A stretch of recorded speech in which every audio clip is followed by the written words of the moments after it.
नमस्कार, KP news के Rajasthan bulletin में आपका स्वागत है। मैं हूं पूजा आपके साथ। पहले एक नजर डालते हैं आज के मुख्य समाचारों पर। बारां में भारतीय जनता पार्टी ने शहर के प्रताप चौक पर कांग्रेस पर भ्रष्टाचार फैलाने का आरोप लगाते हुए कांग्रेस के राज्यसभा सांसद धीरज साहू व कांग्रेस का पुतला जलाकर किया विरोध प्रदर्शन। प्रदेश के राजकीय विद्यालयों में किया गया नो बैग डे पर लैब डे का आयोजन। स्वास्थ्य एवं परिवार कल्याण मंत्रालय के सचिव ने की समीक्षा। ट्रेन से पहुंचे चंडीगढ़, ठेके में बने कमरे में थे छिपे गोगामेडी मर्डर के शूटर्स दबोचे गए। मनवारा में आयोजित श्री राम कथा का भगवान श्री राम के राज तिलक के साथ समापन। कथा के समापन पर आयोजित भंडारे में 8000 भक्तों ने महाप्रसाद ग्रहण किया।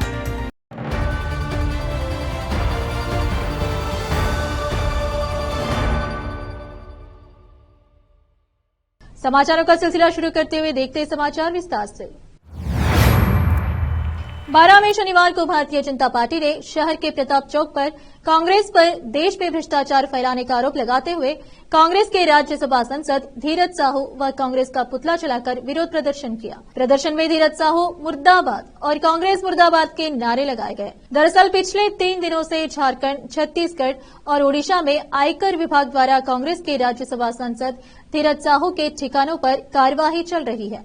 अब तक जांच एजेंसियों की इस कार्रवाई में करीब 210 करोड़ रुपए से ज्यादा की नकदी मिल चुकी है और अभी भी कार्रवाई जारी है। अनुमान है कि धीरज साहू के पास 300 करोड़ रुपए से अधिक की नकदी हो सकती है। भारतीय जनता पार्टी के बारां शहर अध्यक्ष महावीर नामा ने बताया कि कांग्रेस पार्टी ने भारत में भ्रष्टाचार किया है। कांग्रेस के राज्यसभा संसद से 200 करोड़ से अधिक का कैश बरामद हुआ है और भी सैकड़ों ऐसे हैं जिनके पास से करोड़ों कैसे बरामद होना है। कांग्रेस ने भ्रष्टाचार किया है, पुतला जला विरोध प्रदर्शन किया और कांग्रेस को देश से उखाड़ने का संकल्प लिया है। बारां से संवाददाता ब्रजेश यादव की रिपोर्ट। पुतला जलाया। ये कांग्रेस सरकार द्वारा, कांग्रेस की पार्टी द्वारा पूरे भारत में जिस तरह का भ्रष्टाचार किया जा रहा है, उसकी कांग्रेस के जो राज्यसभा सांसद के बाद 200 करोड़ से अधिक का केस बरामद हुआ है। सैकड़ों ऐसे लोग अभी हैं जिनके पास करोड़ों की संख्या में केस बरामद होना है। पूरे भारत में भ्रष्टाचार की इन्होंने हद कर रखी है। साथ ही टीएमसी की सांसद महुआ मोइत्रा द्वारा संसद में पैसा लेकर जो सवाल पूछे गए हैं, उसका समर्थन आज कांग्रेस के सांसद कर रहे हैं। कांग्रेस पार्टी खुलेआम समर्थन कर रही है। हम कांग्रेस का विरोध करने के लिए, उसका पुतला दहन करने के लिए भारतीय जनता पार्टी के कार्यकर्ता, हमारे सभी वरिष्ठ नेता एकत्रित हुए हैं। हमने आज संकल्प किया है कि 2024 में पूरे भारत से कांग्रेस को उखाड़ फेंकेंगे। जयपुर प्रदेश के राजकीय विद्यालयों में शनिवार को नो बैग डे के एक्टिविटी के तहत लैब डे का आयोजन किया गया। स्कूल शिक्षा विभाग की ओर से विद्यालयों में प्रयोगशालाओं के व्यवस्थित, नियमित, सुचारू एवं प्रभावी संचालन से विद्यार्थियों को सीखने की प्रक्रिया में निखार लाने के लिए लैब डे के तहत विभिन्न गतिविधियों का आयोजन किया गया। जयपुर से संवाददाता अकरम खान की रिपोर्ट। जयपुर भारत सरकार के स्वास्थ्य एवं परिवार कल्याण मंत्रालय के सचिव सुधांशु पंत ने कहा कि केंद्र प्रवर्तित स्वास्थ्य योजनाओं का प्रभावी क्रियान्वयन कर राजस्थान ने स्वास्थ्य मानकों में सुधार किया है। उन्होंने कहा कि स्वास्थ्य से संबंधित इन योजनाओं एवं कार्यक्रमों में राजस्थान 100% लक्ष्य हासिल कर स्वास्थ्य एवं समृद्ध भारत का संकल्प साकार करे। सुधांशु पंत शनिवार को स्वास्थ्य भवन में प्रदेश में संचालित केंद्र प्रवर्तित स्वास्थ्य योजनाओं एवं कार्यक्रमों की समीक्षा कर रहे थे। उन्होंने कहा कि राजस्थान में टीकाकरण, टीबी, संस्थागत प्रसव, शिशु लिंग अनुपात आदि क्षेत्र में बेहतर कार्य हुआ है। इन क्षेत्रों में और प्रतिबद्धता के साथ काम कर राजस्थान अव्वल पायदान पर पहुंचने का प्रयास करे। बैठक में Rajasthan state health association agency के मुख्य कार्यकारी अधिकारी शुचि त्यागी, राजस्थान मेडिकल सर्विसेज कॉर्पोरेशन के प्रबंध निदेशक अनुपमा जोरवाल, अतिरिक्त मिशन निदेशक एनएचएचएम प्रियंका गोस्वामी सहित अन्य वरिष्ठ अधिकारी उपस्थित थे। जयपुर से संवाददाता अकरम खान की रिपोर्ट।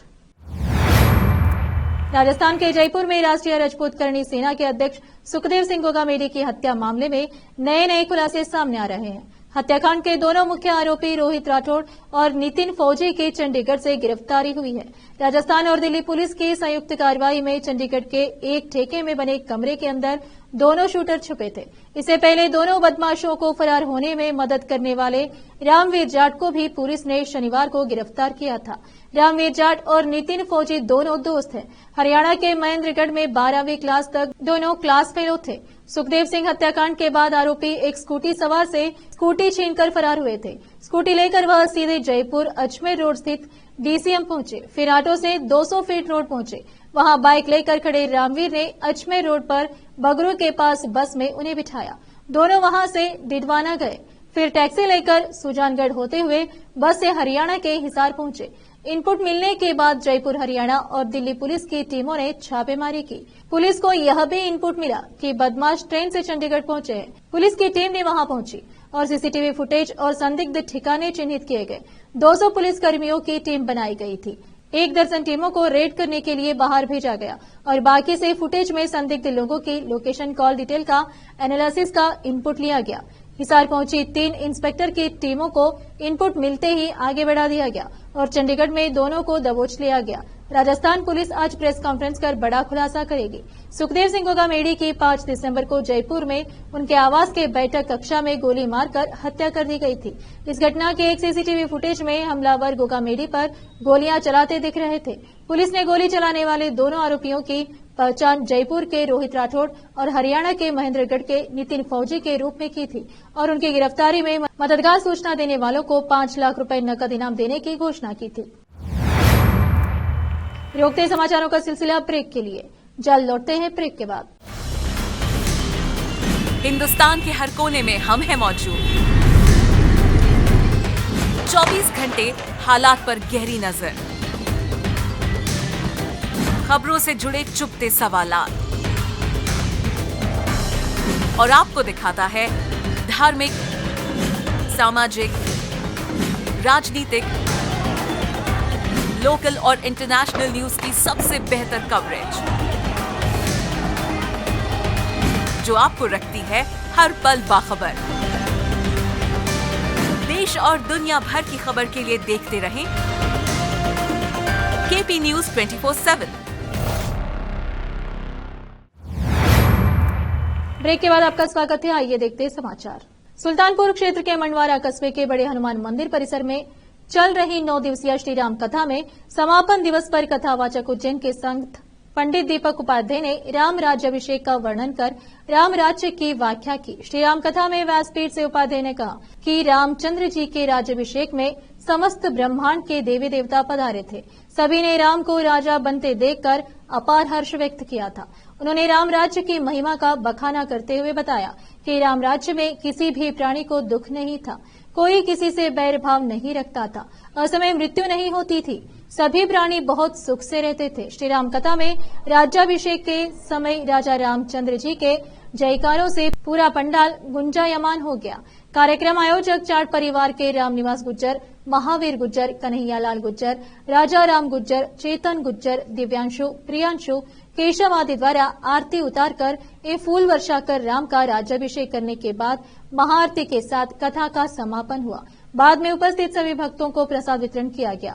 मंडवारा व्यापार संघ अध्यक्ष कन्हैयालाल गुज्जर ने बताया कि 1 दिसंबर से चल रही संगीतमय श्री राम कथा का हवन यज्ञ विशाल भंडारे के साथ समापन हुआ। संगीतमय श्री राम कथा की पूर्णवती पर चाट परिवार द्वारा भंडारा का आयोजन किया गया, जिसमें मंडवारा निवासी व ग्रामीण क्षेत्र के 8000 भक्तों ने सामाजिक समरसता का परिचय देते हुए सामूहिक महाप्रसादी ग्रहण की। इटावा से संवाददाता जितेंद्र कुमार नागर की रिपोर्ट। इटावा भारतीय किसान संघ तहसील पिपलदा की बैठक 11 दिसंबर सोमवार को इटावा कस्बे में अध्यक्ष अशोक जांगीर की अध्यक्षता में आयोजित होगी। प्रचार प्रमुख उमा शंकर नागर नीम सारा ने बताया कि सोमवार को मास्टर वीरेंद्र सिंह लोक कल्याण ट्रस्ट इटावा में दोपहर 1 बजे बैठक का आयोजन होगा, जिसमें मार्गदर्शन राजस्थान प्रदेश मंत्री जगदीश कलमंडा, जिला अध्यक्ष गिरिराज चौधरी, जिला प्रचार प्रमुख गिरिजा शंकर गुप्ता का मार्गदर्शन मिलेगा। मंत्री राम अवतार मीणा ने बताया कि बैठक में तहसील पिपलदा के सभी कार्यकर्ता भाग लेंगे। इटावा से संवाददाता जितेंद्र कुमार नागर की रिपोर्ट। राजस्थान चुनाव के नतीजे आने के बाद बीजेपी की ओर से अभी तक मुख्यमंत्री के नाम का ऐलान नहीं किया गया है। इसे लेकर कांग्रेस के वरिष्ठ नेता और राजस्थान के कार्यवाहक सीएम अशोक गहलोत ने निशाना साधा। उन्होंने कहा कि अगर कांग्रेस ने इतने समय तक सीएम नहीं चुना होता तो वे बहुत चिल्लाते। गहलोत ने कहा कि सुखदेव सिंह गोगामेडी की हत्या मामले में मुझे दस्तावेज पर हस्ताक्षर करने पड़े, जबकि यह काम नए सीएम को करना चाहिए था। 7 दिनों में वह सीएम का चयन नहीं कर पाए हैं। मैं चाहता हूं कि वे जल्दी फैसला लें। अशोक गहलोत के बयान पर पलटवार करते हुए राजस्थान बीजेपी प्रमुख सीपी जोशी ने कहा, अगर आपको लगता है कि अशोक गहलोत 2018 को भूल गए हैं जब सरकार बनने में 16 दिन लगे थे। हमारे केंद्रीय पर्यवेक्षक नियुक्त किए गए हैं और विधायक दल की बैठक जल्द ही होगी। मैं गहलोत साहब से पूछना चाहता हूं कि ऐसा क्यों नहीं हुआ कि नेता प्रतिपक्ष के नाम पर अभी तक फैसला नहीं हुआ। बीजेपी विधायक दल की बैठक सोमवार को होने की संभावना है। वहीं सीपी जोशी ने कांग्रेस सांसद धीरज प्रसाद साहू के खिलाफ आयकर विभाग की छापेमारी में 200 करोड़ रुपए से अधिक की बेहिसाब नकदी बरामद होने का जिक्र करते हुए आरोप लगाया कि लूट व झूठ की दुकान ही कांग्रेस का असली चेहरा है। जोशी ने आरोप लगाया, देश की जनता कहने लगी है कि कांग्रेस मतलब करप्शन की दुकान। यह इसलिए कहा जाता है क्योंकि इनको मोहब्बत पैसों से है, इनको मोहब्बत सिर्फ लूट से है। इसलिए इन मोहब्बत की दुकानों में नोटों का कितना बड़ा ढेर मिला है, यह पूरे देश की जनता ने देखा है। लूट ही कांग्रेस का असली सामान है और लोग कहने लगे हैं कि कांग्रेस और भ्रष्टाचार एक ही सिक्के के दो पहलू है। कांग्रेस का काम है लूट, झूठ और फूट डालना और यह असली चेहरा कांग्रेस के पतन का कारण बनता जा रहा है। उन्होंने कहा कि कांग्रेस पार्टी का यही हाल राजस्थान की जनता ने भी 5 साल में देखा है, जहां सरकारी भर्ती परीक्षा के पेपर लीक हुए तो जल जीवन मिशन और पोषाहार मिशन में लूट मची रही। जोशी ने कहा कि बीजेपी सरकार कार्रवाई करेगी और कांग्रेस द्वारा लूटा गया पैसा जनता को लौटाएगी। अलवर भरतपुर जिले सरसों उत्पादन में अग्रणी, समय समय पर बारिश, मावठ से रोग मुक्त फसल की है संभावना। फरवरी के अंत तक शुरू हो जाएगी नई सरसों की आवक। इन दिनों खेतों में पीले पीले फूल ही दे रहे दिखाई। सरसों की अधिक पैदावार से तेलों के भाव में कमी के हैं आसार। जंगलों में पीली चादर में लिपटे पीले फूल मन भावन नजर आ रहे हैं। सरसों की फसल कम लागत में पैदा होती है। क्षेत्र में 15 से 18 मन प्रति बीघा सरसों उत्पादन हो जाता है। धौलपुर से संवाददाता राकेश कुमार गोस्वामी की रिपोर्ट। इस साल फसल की जो पैदावार राजस्थान में हुई है तो कैसी हो रही है? इस बरस फसल के आसार बहुत अच्छे दिख रहे हैं। बहुत अच्छी फसल होने के अनुमान है। सरसों राजस्थान में बहुत अच्छी पैदावार है और इस बरस कम से कम 15 से 20 मन के बीघे के आसार दिख रहे हैं सरसों के होने के। वही मावट पड़ी तो उससे क्या फ़ायदा हुई, क्या घाटा हुआ?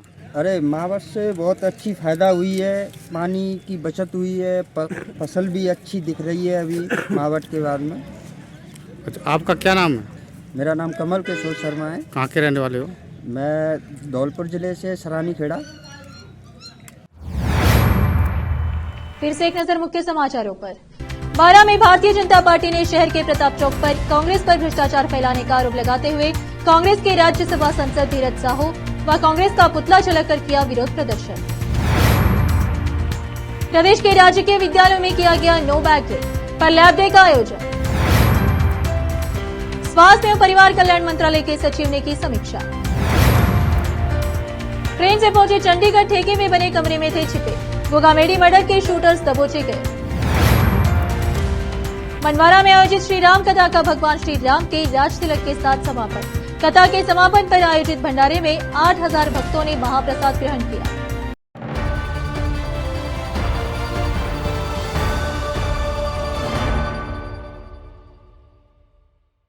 केपी न्यूज के राजस्थान के बुलेटिन में आज इतना ही। अन्य समाचारों के लिए जुड़े रहे हमारे चैनल से। धन्यवाद।